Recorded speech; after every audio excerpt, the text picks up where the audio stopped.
gente abrir até para discussão em grupo, porque nós falamos do fluido vital no momento da exteriorização do nosso companheiro, né? Nosso companheiro Antônio Castro, quando ele faz o seu primeiro desdobramento, ele carregou uma deformação da sua forma, ele tinha um lado do corpo azul, o outro lado alaranjado, ele estava revestido do fluido vital. E ele tem que devolver esse fluido vital ao corpo físico, porque esse fluido vital é que mantém as células funcionando. Aí ela me fez um questionamento que eu achei muito interessante na questão, por exemplo, quando há morte cerebral. Na morte cerebral, você faz um desligamento neurológico. Desliga-se ali, né, o princípio que coordena a vida orgânica. E uma vez ele desligado, não há como religar. Então, naquele momento que há o desligamento, seja por choque, por traumatismo, por doença, por algum tipo de desequilíbrio orgânico, que há a consumação da morte cerebral, o corpo ainda tem fluido vital. A vida ainda funciona automaticamente por um período, por um processo, até que os órgãos vão se, né, vai se esvaindo essa vida, vai se esvaindo esse fluido e eles vão paralisando. E aí ela me fez um outro questionamento em cima disso que também é muito interessante, por exemplo, e como fica o transplante de órgãos? Porque aí você já precisa ter um estado de comorbidade para poder fazer o transplante. E esse órgão que está impregnado de fluido vital. Quando se faz um transplante, a gente está doando não só o órgão, mas um campo de energia muito grande para outra pessoa. Então, quando ele é feito com amor, quando ele é feito com carinho, quando ele é feito com devotamento, quando a pessoa tem aquela ciência, não, eu quero ser um doador, ela não doa apenas o órgão, ela doa a vida. Ela deixa aquele órgão impregnado de vida que vai tão logo alcançar o objetivo num outro corpo e vai renovar a saúde nesse outro corpo. Quando essa pessoa faz, ela projeta para o futuro, segundo os estudos da União Espírita Mineira, um órgão completamente perfeito. Esses órgãos doados, não é uma campanha que eu estou fazendo, é apenas a retratação do estudo da União Espírita Mineira, feita até pelo Dr. Andrei Moreira, que é um médico espírita novo, de uma visão muito interessante para a gente analisar.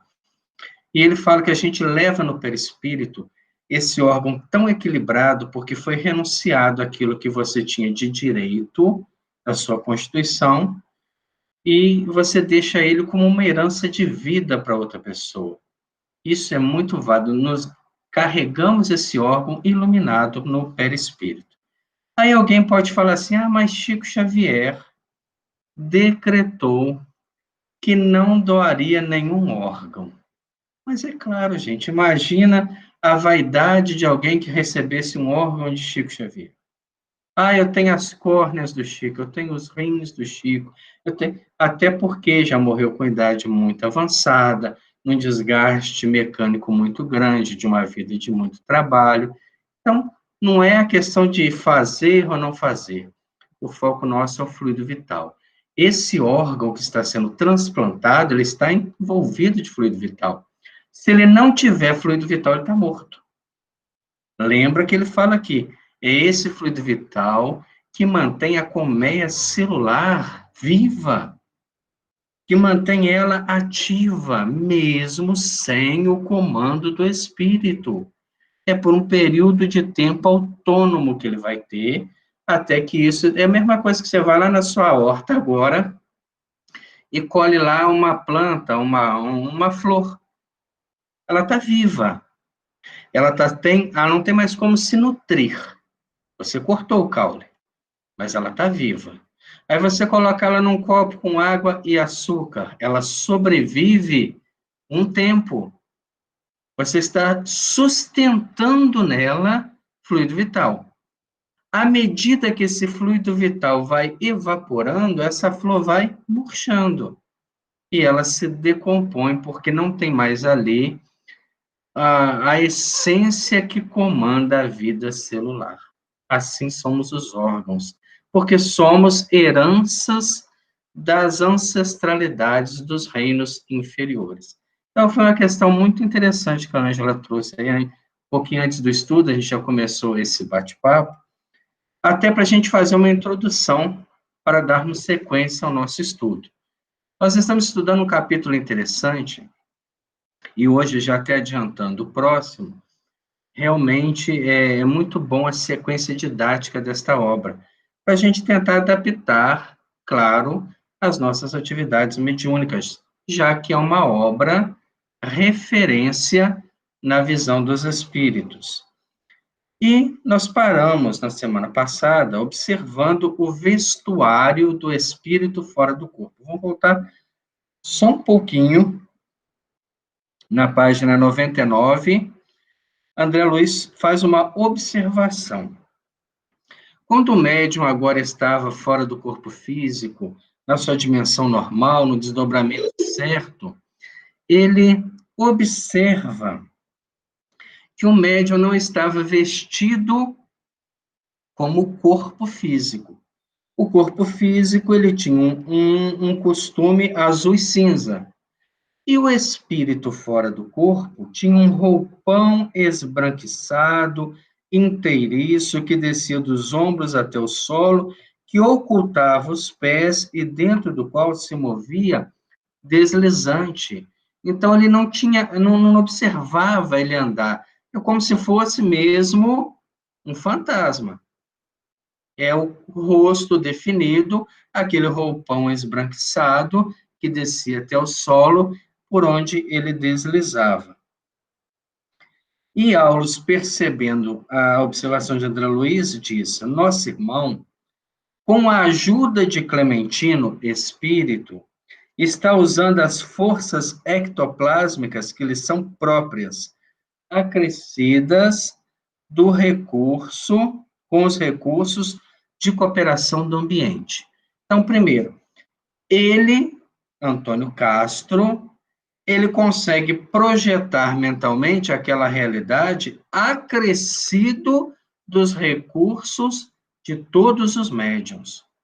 Aí a gente começa a observar reuniões como as de Peixotinho, onde os espíritos apareciam, além de materializados, iluminados, a diferença de potencial mediúnico moralizado e potencial mediúnico a caminho de moralizados. As reuniões de Peixotinho eram tão profundas que os espíritos se materializavam de corpo inteiro e apresentavam-se um vestuário completo. Nós temos na biografia que a TVC fez sobre a vida de Peixotinho, um relato de duas senhoras que estiveram na reunião aonde Clarencio materializou. E elas descrevem a túnica, elas descrevem o cajado, a luz que partia daquele espírito, tudo com recursos ectoplásmicos do médium acrescido da Assembleia. Aí Aulus coloca, olha, semelhantes energias transnudam de nossa alma conforme a densidade específica de nossa própria organização. Então, naquele grupo, e olha que era um grupo bem unido, o máximo que eles conseguiam melhorar a materialização da roupagem física do médium era aquela túnica, variando desde a sublime fluidez da irradiação luminescente até a substância pastosa com que se operam nas crisálidas os variados fenômenos de metamorfose. Então, o ectoplasma é uma essência de vida. E na nossa reunião mediúnica, mesmo que a gente não tenha materialização, médiuns em desdobramento, nós temos uma constante doação de ectoplasma. Quando o médium está recebendo uma comunicação psicofônica, nós todos estamos orando, doando energias, os espíritos captam essa energia, fazem uma série de atendimentos, não só no comunicante, mas em outros, que vão se sensibilizando com o nosso ectoplasma, com a nossa energia, com o nosso fluido vital. Por isso que a reunião é uma reunião de interesses sublimes. A reunião mediúnica não é uma reunião de interesses particulares. Nós não vamos montar uma reunião para nos atender. Nós vamos montar uma reunião para atender àqueles que realmente precisam da desobsessão. Ela pode ser de uma finalidade única, como ela pode atender os interesses mais vulgares possíveis. Neste caso, nós tivemos oportunidade de ver alguns atendimentos pela psicofonia, alguns atendimentos pelos transtornos esquizofrênicos, e agora, né, no fechamento dos trabalhos mediúnicos desta noite, o brinde que a espiritualidade proporciona, que é a excursão desse médium ao plano superior. Então, dando sequência, né, depois de fitar o médium hesitante alguns momentos, prosseguiu. Castro é ainda um iniciante no serviço.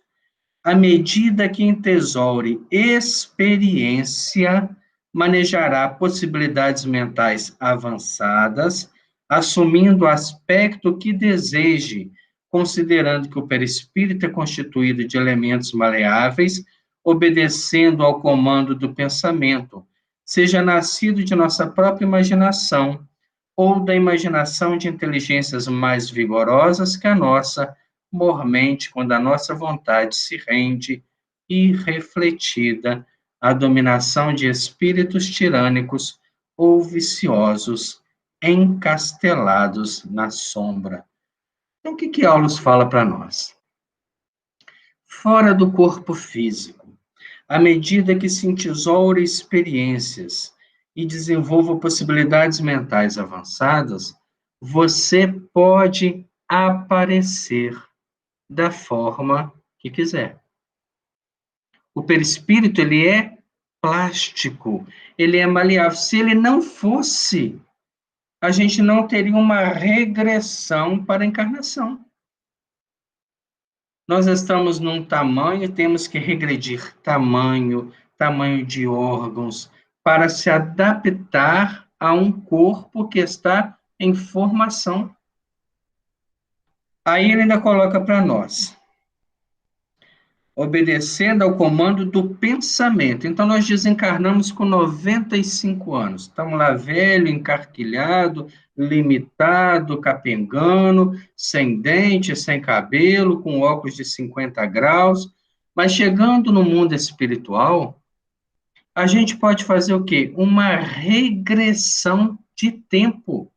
Eu posso voltar a ter a aparência dos meus 30 anos, dos meus 40 anos, dos meus 20 anos, da minha encarnação passada, como acontece com o espírito, acontecia com o espírito Emmanuel, que mantinha o nome do padre Emanuel da Nóbrega, fundador da cidade de Paulo de Tarso, né, da cidade de São Paulo, e mantinha a aparência do senador Públio Lentulus 2000 anos atrás, porque o perispírito é plástico.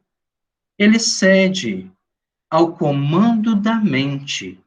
Mas se a nossa mente não é vigorosa, ela é comandada.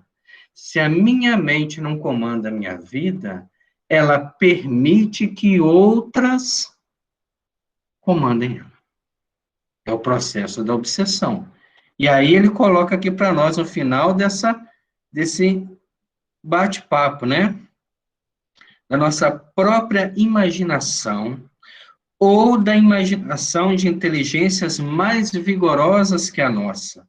Mormente, quando a nossa vontade se rende, irrefletida dominação de espíritos tirânicos ou viciosos, encastelados na sombra. Quantos espíritos são deformados no mundo espiritual? Em formas de animais, em processos de licantropia, em formas de vegetais. Vocês querem um exemplo disso? Nós temos no livro,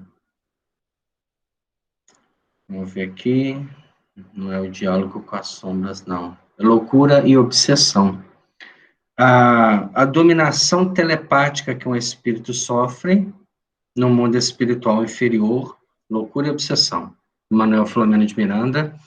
Ele apresentava-se com toda a fisionomia que o diabo foi conhecido pela mitologia. Então, era uma aparência de chifre, de rabo, de pata, com mau cheiro.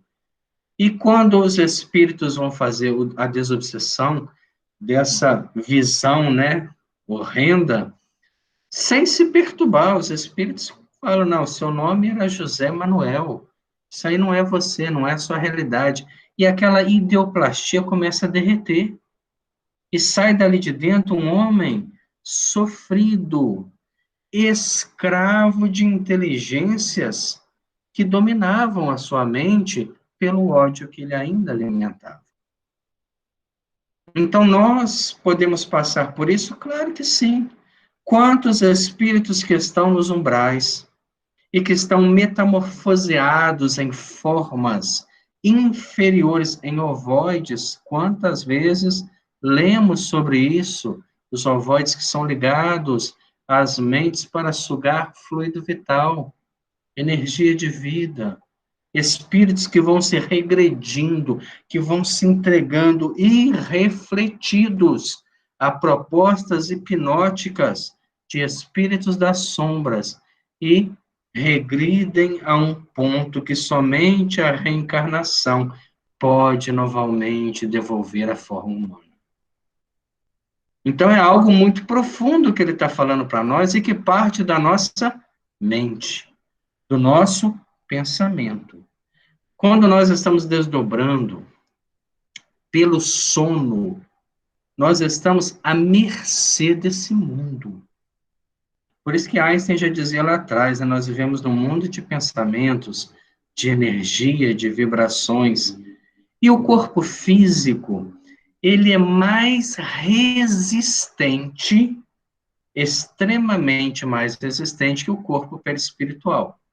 Vamos fazer uma analogia, o corpo perispiritual é um líquido, que você coloca dentro de qualquer recipiente e toma forma. O corpo físico é um sólido, que também pode ser alterado, aumentando-se o poder mental.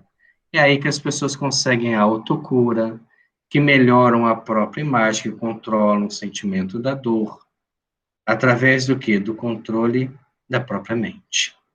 Então, a nossa mente, ela é a chave da vida física, da vida espiritual. Quando a gente olha para Divaldo Franco, né, com seus 93 anos, irradiando energia, alegria, é uma mente que se propõe não se entregar à dor, ao desânimo, à dificuldade, à indiferença, à depressão, à ansiedade. Vive apenas aquele momento em profundidade. Então, está sempre irradiando, irradia o que é a beleza da parte física que vai se denegrindo, que vai se decompondo, mas do espírito que projeta nas células sempre a saúde. Nosso amigo, então, se pudesse, só comentou Hilário, né? E Aulos cortando disse, se pudesse pensar com firmeza, olha o pensamento, pensar com firmeza, fora do campo físico, se já tivesse conquistado uma boa posição de autogoverno, com facilidade imprimiria sobre as forças plásticas de que se reveste a imagem que preferisse, aparecendo ao nosso olhar como melhor lhe aprovesse, porque é possível estampar em nós mesmos o desenho que nos agrade. Olha que coisa boa, né? A gente acha que vai morrer velho, vai ficar velho, não. A gente pode renovar. A gente pode melhorar, né? Fazer uma cirurgia plástica espiritual através do próprio pensamento, através de um autogoverno, de um pensamento com firmeza. E isso é importante até para a nossa vida. A pessoa que acredita que está doente, está adoecendo. O que acredita que tem saúde, está se curando. A mente cria recursos, gera modificações no nosso campo de vida. Sim, diz André Luiz, né? Importa reconhecer, contudo, que esse desenho, embora vivo, não é comparável ao vestuário do nosso plano. Olha o que André Luiz está perguntando, até mesmo para iniciar uma nova discussão. Aquele roupão fluídico que apareceu nele era para compô-lo naquele momento, naquela reunião. Mas não é o tipo de roupa que se usa nas colônias espirituais. Lembra do filme Nosso Lar? Quando ele tem alta, né, do hospital, e ele pergunta, mas eu vou sair desse jeito?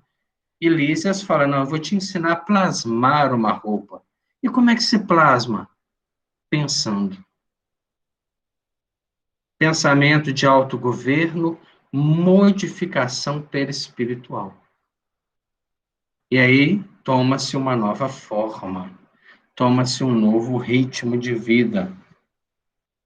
Aulus percebeu que minhas indagações incluíam sempre o imperativo de maior esclarecimento para Hilário, ainda neófito em nosso campo de ação, e talvez por isso procurou fazer-se tão claro e minucioso quanto possível, acrescentando. Aí Aulus vai fazer uma viagem filosófica para a gente. De modo nenhum, aquela roupa não tem nada a ver com a roupa do plano espiritual. O pensamento modelará a forma que nos inclinarmos a adotar. Então, se nós chegarmos no plano espiritual, como André Luiz chega, o filme até retrata isso. Como é que ele chega? Vestido como médico. Não tinha noção da morte.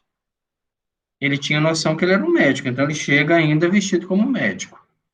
À medida que o tempo vai passando, ele não consegue um abrigo, ele não consegue fazer uma asepsia, tomar um banho, nada. Ele vai vendo o quê? Que aquela roupa vai sujando, vai se decompondo, vai tendo mau cheiro, tudo partindo da sua mente. Tudo criação mental. O pensamento modelará a forma que nos inclinarmos a adotar. No entanto, os apetrechos de nossa apresentação na esfera diferente de vida que fomos trazidos, segundo vocês já conhecem, variarão em seus tipos diversos. Lembremos-nos para exemplificar de um homem terrestre tatuado. Terá ele escolhido um desenho através do qual a sua forma, por algum tempo, se faz mais facilmente identificável, mas envergará a vestimenta que mais lhe atenda ao bom gosto, conforme as usanças do quadro social a que se ajusta.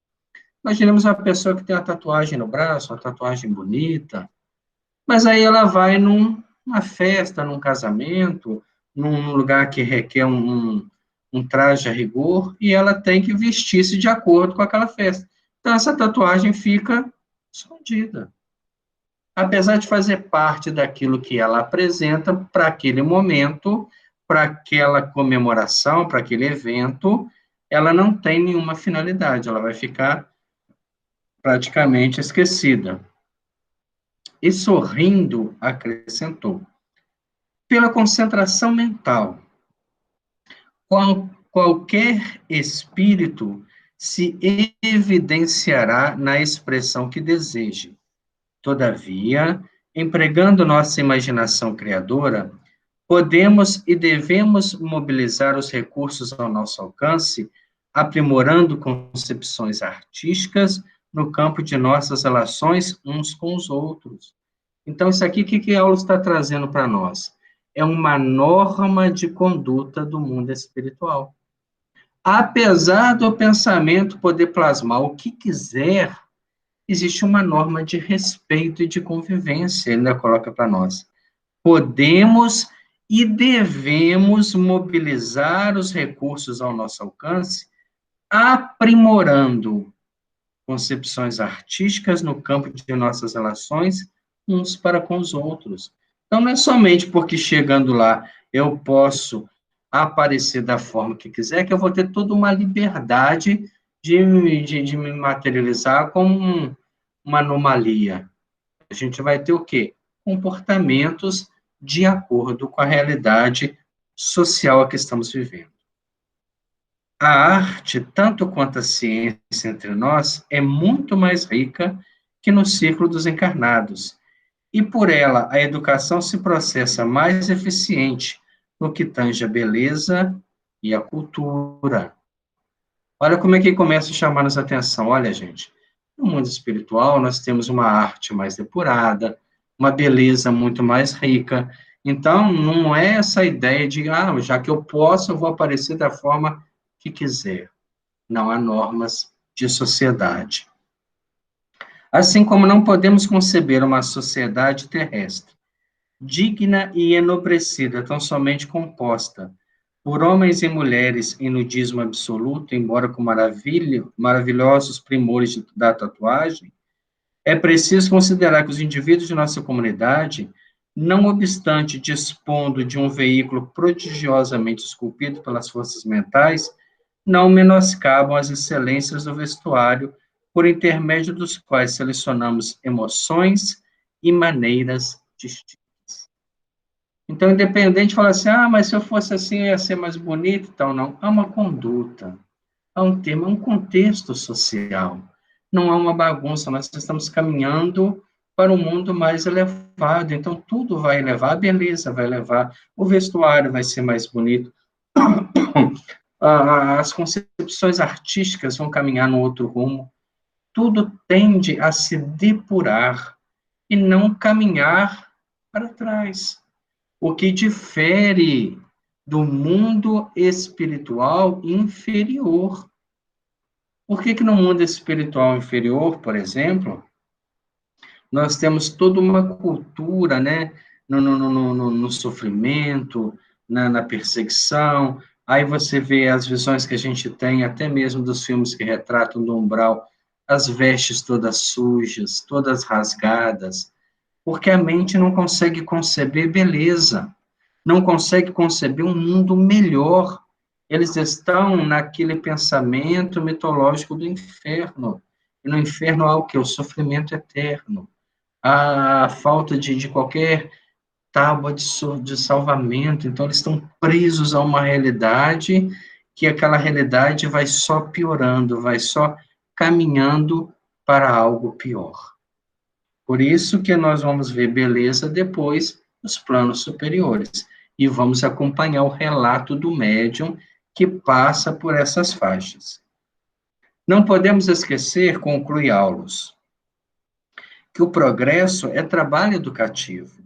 A ascensão do espírito não seria regresso ao empirismo da taba. Imaginemos, porque temos a tatuagem, que pode ser uma expressão de arte até bonita, mas ela não reveste a beleza que se possa ter em planos maiores.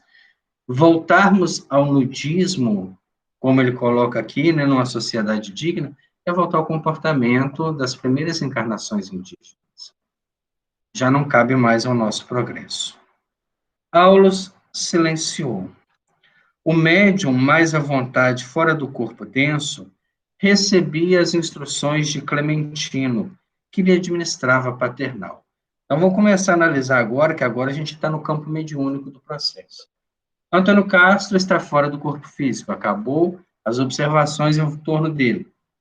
Clementino, que é o mentor espiritual do trabalho, aproxima-se dele e faz instruções particulares. Olha a ligação que ele tinha com o mentor espiritual. E por que a gente está frisando isso agora?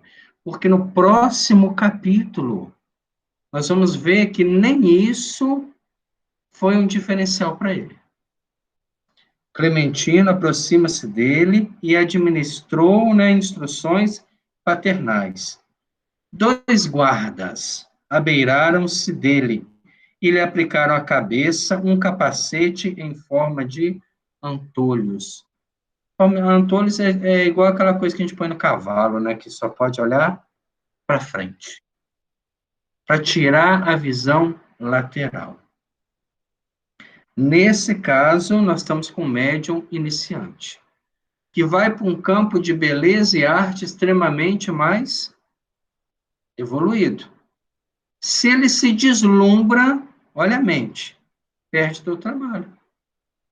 É por isso que o desdobramento é uma mediunidade, ou é um fenômeno que caminha, né, do animismo para a mediunidade, porque ele é natural do corpo físico e tem a ação dos espíritos que contribuem, mas precisa ser feito com almas amadurecidas. Nós pegamos, por exemplo, aí Chico Xavier, fazia desdobramentos naturais, visitava instâncias superiores até em outros planetas. Nós temos desdobramento de Eurípides Barçanufo, que encontrou com Jesus nas paisagens superiores, como Simão Pedro. Agora, e a gente não vai por quê? Porque se deslumbra com tudo. Se vê uma luz diferente, é capaz de ajoelhar, né, e começar a adorar aquela luz como se fosse algo superior. Nós não temos maturidade para lidar com um campo, né, social elevado. Estamos muito presos ao terra a terra. Nossos valores estão sendo trabalho, família, casa, amigos, sociedade, mas não aspiramos ao mundo espiritual. Quando lemos as obras, né, ainda encaramos essas obras como uma ficção. Quando vemos o filme Nosso Lar, a gente fala, nossa, como é que é bonito, né? Será que é assim mesmo? Será? Ainda temos essa dúvida.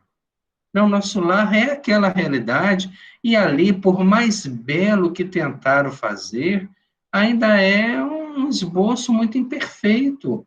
É muito mais bonito do que aquela realidade.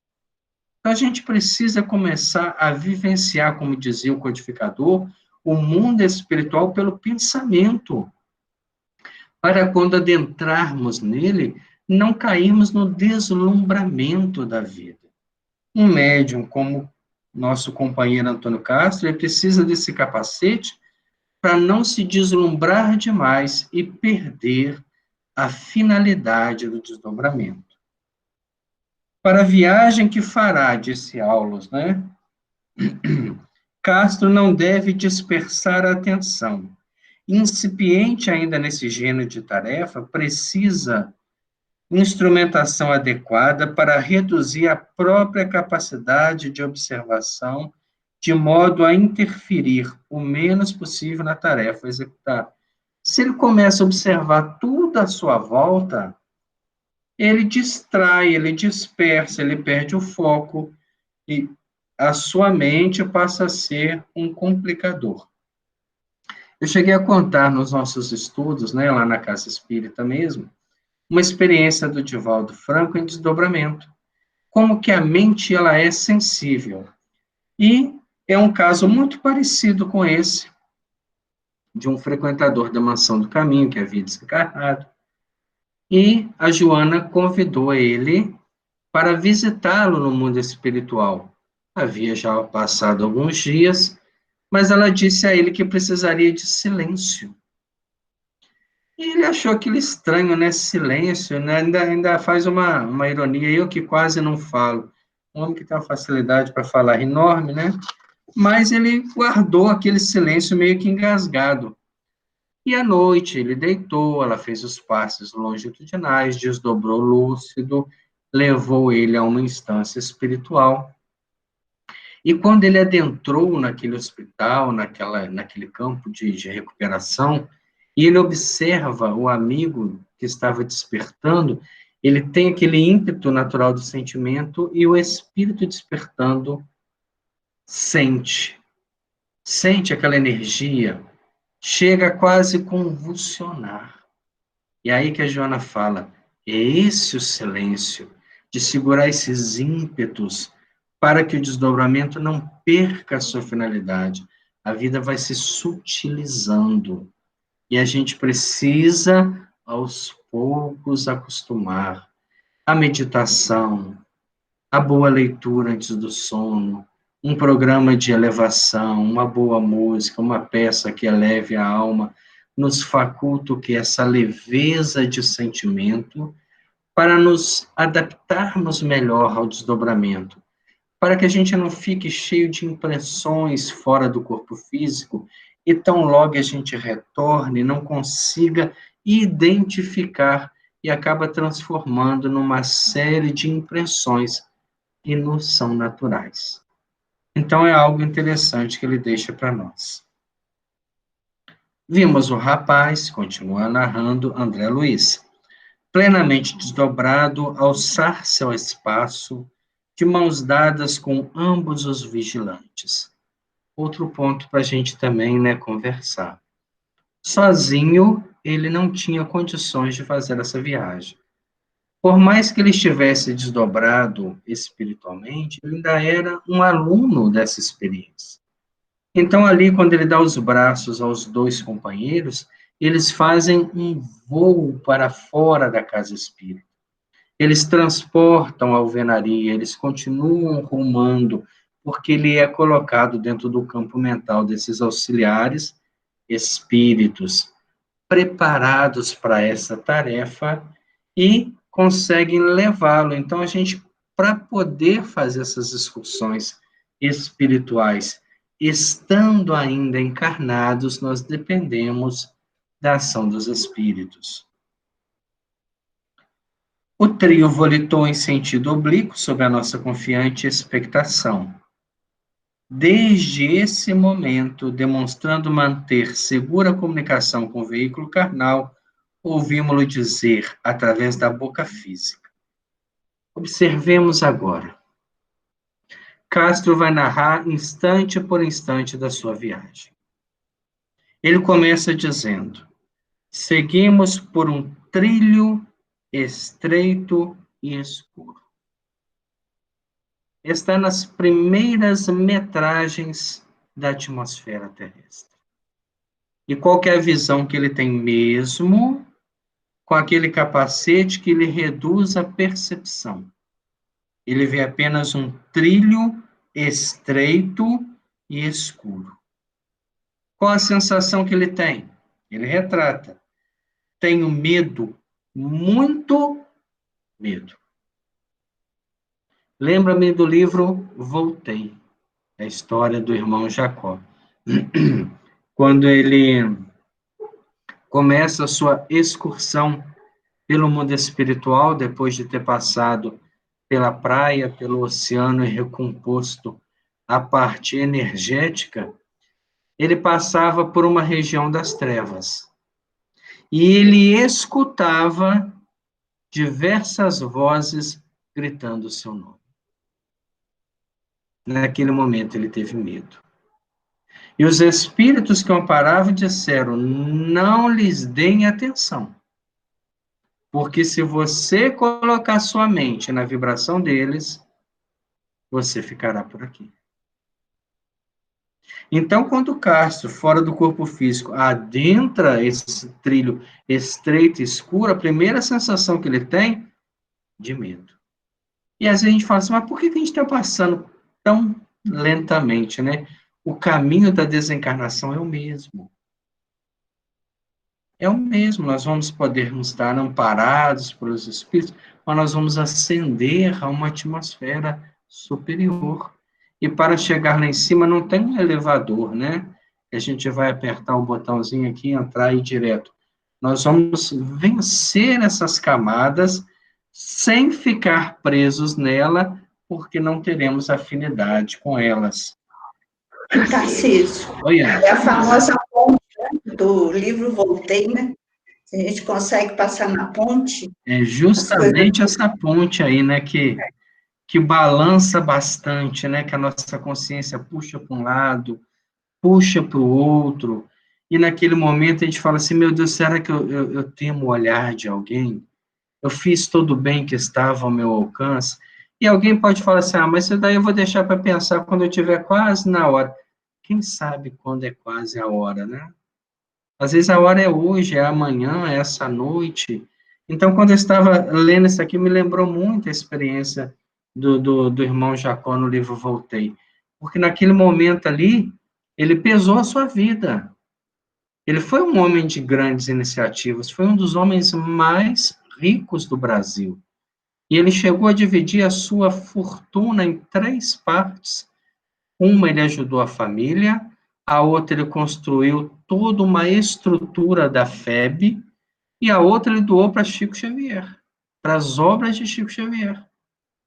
Ele era um homem que era amigo pessoal de Thomas Edison nos Estados Unidos, que trouxe toda a companhia de discos para o Brasil que não tinha. Era uma pessoa influente na sociedade. Foi um trabalhador pioneiro do espiritismo. Teve os seus problemas, sim, mas também teve grandes méritos. E naquele momento, naquela ponte, naquele divisor entre o mundo inferior das vibrações imediatistas e a expectativa de uma vida maior, ele também sentiu medo. E aqui o nosso companheiro está retratando isso. Ele fala: Rodrigo e Sérgio amparam-me na excursão, mas eu sinto receio. Tenho a ideia de que nos achamos em pleno nevoeiro. Imagina o que ele não está vendo. Uma escuridão, um trilho estreito, um nevoeiro, uma sensação de perseguição, estampando no rosto sinais de angústia e estranheza, continuava: que noite é esta? A escuridão parece pesar sobre nós. Ele está retratando a nossa viagem. Ai de mim, diz ele, né? Vejo formas desconhecidas agitando-se embaixo de nossos pés. O que seriam formas desconhecidas? Nós acabamos de falar sobre isso. Espíritos escravizados a mentes inferiores, mas de grande capacidade magnética, que tiveram uma deformação perispiritual e compõem quadros infelizes da vida inferior. Nós temos no livro Libertação, de André Luiz, um processo de um julgamento feito no mundo espiritual inferior, nos domínios de Gregório, quando uma mulher que foi levada àquela região por afinidade moral, era uma mulher que havia feito vários abortos, e ela não conseguia se desvanecer daquela vibração e do pensamento de culpa, ela se prende àqueles espíritos e ela é levada a esse julgamento. E ali os juízes que compunham, espíritos infelizes, mas de grande poder mental, começaram a induzi-la à consciência de culpa dos seus atos. E um começou a falar diretamente com ela, que ela era muito infeliz, que ela não passava de uma loba. E ela recebe aquela indução de uma forma magnética tão forte que o perispírito vai se deformando e volta ao estado de forma animal. Não há uma regressão, não é um processo de metempsicose. É um processo magnético do perispírito em consciências de culpa. Então, pode ter certeza que no mundo espiritual inferior, há de tudo que se possa imaginar dos filmes de terror para baixo. O que nós temos nos filmes de terror, de monstros, de deformações, de mutantes, é apenas um pálido esboço daquilo que ali vive. Porque essas mentes estão totalmente presas a uma imaginação superior a elas magneticamente e que comanda através da consciência de culpa. Por isso ele fala, né? Vejo formas desconhecidas agitando embaixo de nossos pés, sobre os nossos pés. Nós somos co-criadores. Nós também geramos formas mentais, formas pensamentos. E uma vez num corpo sutil, que recebe magneticamente uma influenciação e deforma-se, e mantém enquanto o pensamento que o coordena, que o direciona, que o magnetiza, sustenta aquela forma, ali ele fica. Quero voltar. Primeira sensação que ele tem. Não posso prosseguir. Não suporto. Imaginemos o que ele está atravessando. Se nós desencarnarmos hoje, talvez passaremos pelo mesmo trilho.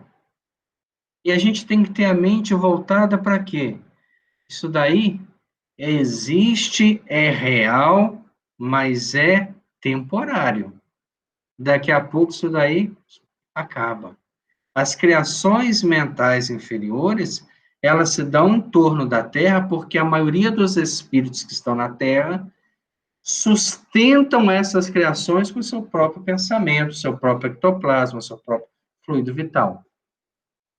No mundo superior, as materializações são diferentes. Você pega no livro Obreiros da Vida Eterna, as materializações de Asclépio. Ele foi materializado da cintura para cima, dentro de uma redoma de cristal, porque ele já vivia numa região do mundo espiritual aonde não existiam formas, e ele vem numa reunião íntima para responder perguntas. E quem tiver a oportunidade de ler, é muito interessante, porque todas as perguntas que foram dirigidas a ele, ele levava a mão atrás do corpo, puxava um pergaminho, abria e lia uma passagem do Evangelho, mostrando que todas as perguntas que se tem, a resposta está no Evangelho. Talvez a gente não queira encontrar. Ou se encontra, acho que não é para a gente, né? É para o outro. Mas mesmo para ele, que vivia numa região onde nem forma física tem, o Evangelho ainda é o rumo. Raul Silva, mentor da casa agora, dirigente do trabalho, perdão, dirigente encarnado.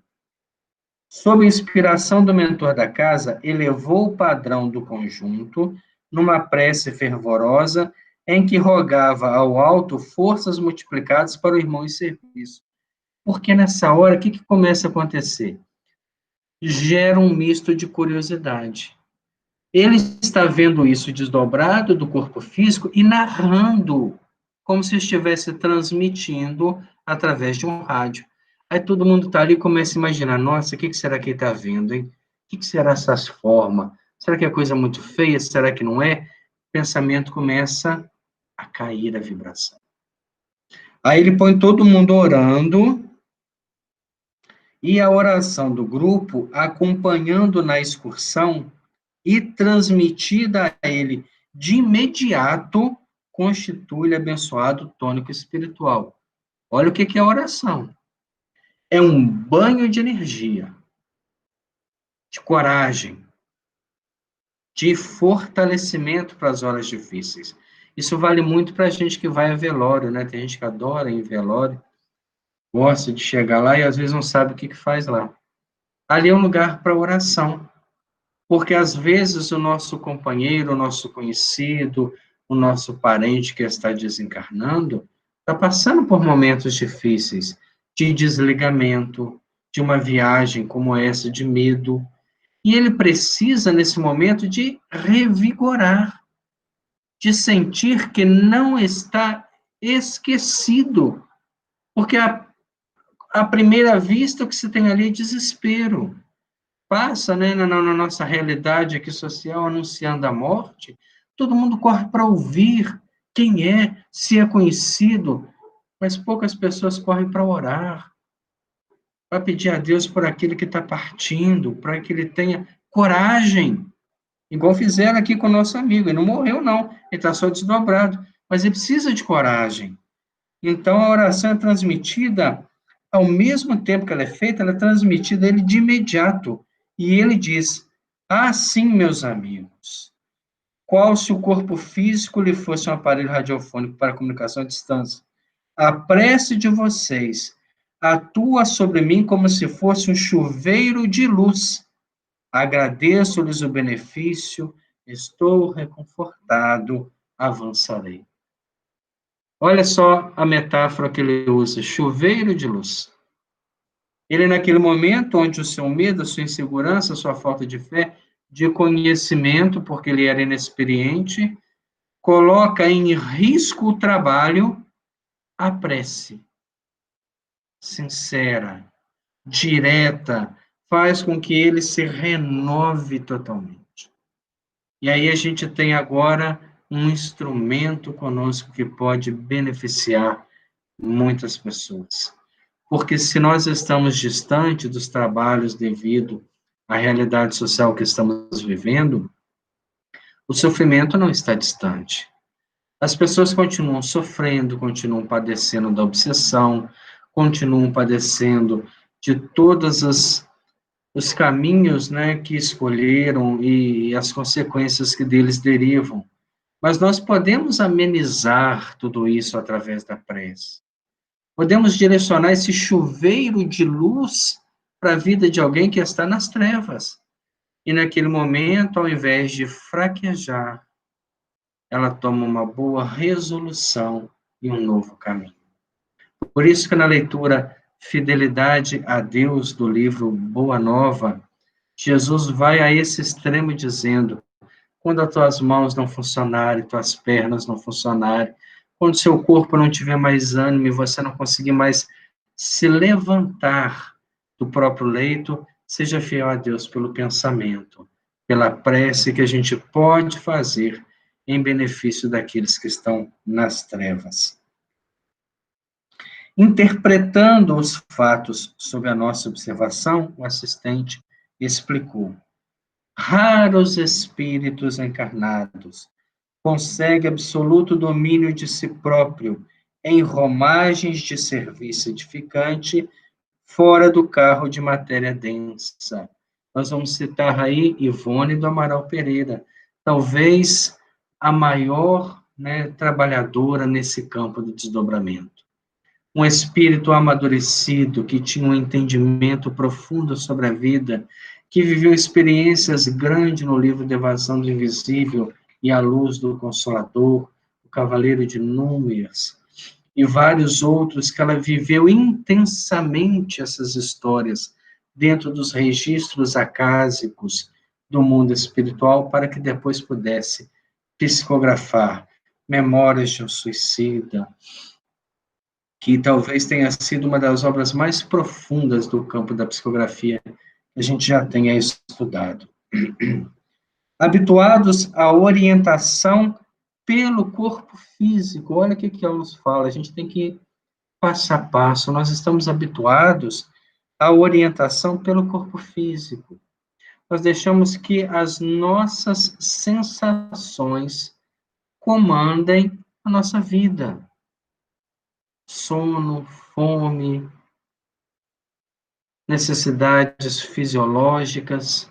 Ao invés da nossa mente estar no comando, ela está num barco que já caminha nos seus autômanos, nas suas necessidades. A mente, ela está apenas ali acompanhando e não direcionando como ela devia estar. E não ocupando o lugar que a ela reserva de ser o comando de toda a estrutura celular do nosso corpo, de toda a estrutura atômica do nosso corpo. E o problema é que quando perdemos o corpo físico, tudo isso se torna mais sensível. O corpo físico ainda é uma grande defesa para o espírito, no processo da obsessão, no processo da deformação perispiritual. Mas uma vez fora dele, estamos à mercê das energias que criamos, alimentamos e sintonizamos. Habituados à orientação pelo corpo físico, ante qualquer surpresa menos agradável na esfera de fenômenos inabituais, procuramos instintivamente o quê? O retorno ao vaso carnal, a maneira do molusco que se refugia na própria concha diante de qualquer impressão em desacordo com seus movimentos rotineiros. Nós somos igual uma tartaruga espiritual, né? A gente começa a adentrar numa realidade fora da vida física, mas qualquer sensação diferente volta para o casco. Aqui eu estou protegido. E quando eu não tiver mais o casco? E quando a minha vida for fora dele? E a minha vida é fora dele, eu estou numa experiência material. Nós não somos matéria em experiência espiritual, nós somos espírito e matéria em experiências materiais. Dia chegará que o casco decompõe. É biológico. E a vida vai estar sutilizada. Tarcísio, pode acontecer de um espírito reencarnar para se ocultar de uma perseguição? É um trabalho, assim, da espiritualidade, trazendo um espírito para a reencarnação, para ele perder o contato com o obsessor, o inimigo e tudo mais? Nós temos no livro Ação e Reação de André Luiz. Eu recomendo até assim a leitura, um livro muito bom. Nós vamos ver lá na frente a encarnação de Sabino. E Sabino era uma deformidade humana. Ele era uma criança que não cresceu, era deformado, tinha aspecto de um símil, e a sua mãe também com muita dificuldade de convivência, por ter tido um filho extremamente feio dentro dos quadros sociais, era desprezada pela sociedade. Eles acabaram tendo que viver afastados num rancho distante, onde passavam uma vida de extrema miséria. E quando os espíritos vão lá numa tentativa de ajudá-la, porque ela estava prestes à desencarnação devido à necessidade extrema que viviam, e se ela se perdesse, com certeza ele se perderia também, porque a vida dele dependia totalmente dela. No livro nós vamos estudar todo o processo que levaram eles a esse ponto. E a definição de André Luiz de Sabino é algo assim que nos assusta, né? O cheiro que ele exalava, a figura, a expressão. Mas ele estava num corpo escondido de espíritos que o odiavam. Que na maioria das vezes, se não tivesse naquele quadro ali, estariam em cima dele, cobrando, exigindo, não dando a ele a oportunidade nenhuma. Então, ele estava numa encarnação que ele não estava crescendo nada. Apesar da extremidade do caso, da falta de recurso, da limitação, era um momento de que o débito ficava parado. Muitos que o odiavam reencarnariam nesse tempo, outros esqueceriam seus atos, outros buscariam novos caminhos para que aos poucos ele pudesse retornar ao comportamento e à fisionomia humana.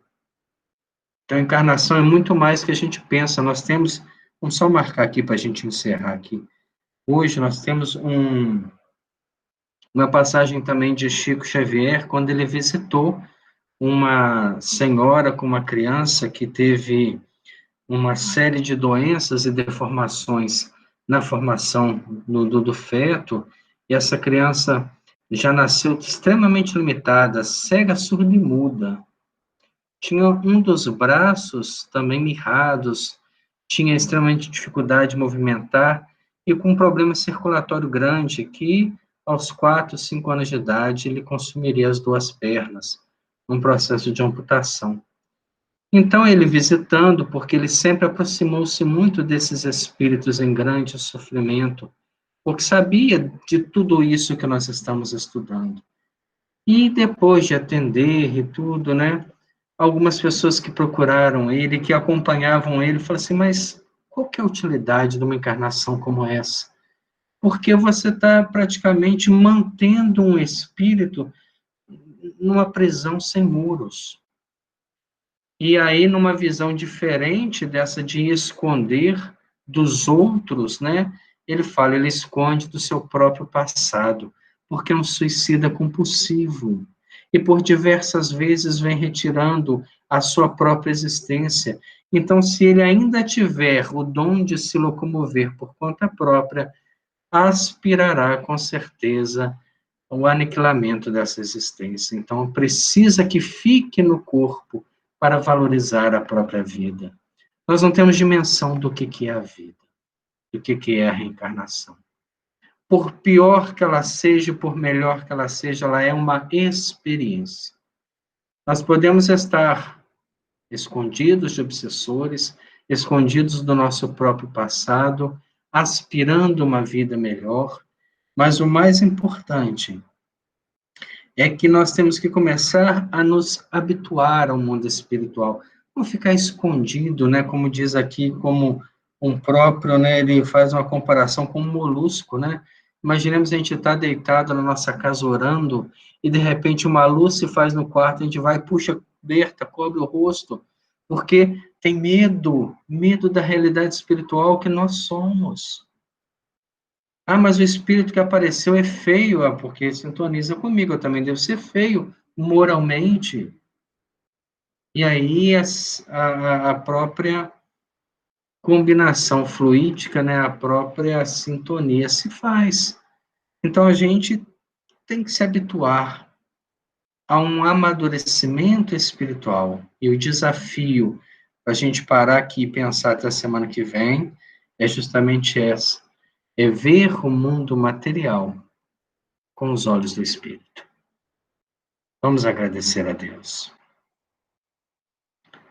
Senhor Jesus, neste momento, nesta tarde, onde nós começamos a entrar no mundo espiritual graças à experiência deste nosso companheiro, e vislumbrar aquilo que pode nos aguardar no momento de despertamento, de desencarnação, nós temos orientação, Senhor. Nós temos conhecimento.